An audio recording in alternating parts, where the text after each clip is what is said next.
A series of relentless storms in the Northwest Pacific region has caused rivers to overflow, creating a serious flood threat.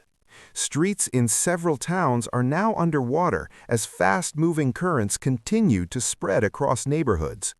Emergency crews are moving door to door, urging residents to evacuate immediately.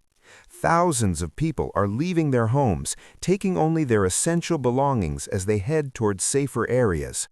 Families, children, and elderly residents are being guided through designated evacuation routes by rescue teams. Temporary shelters have been set up in gyms and community centers, where evacuees are receiving assistance, food, and a place to rest.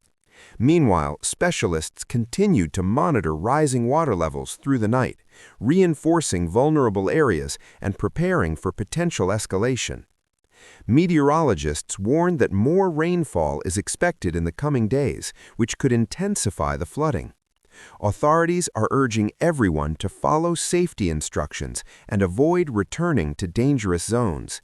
The situation remains unpredictable. Staying alert is crucial.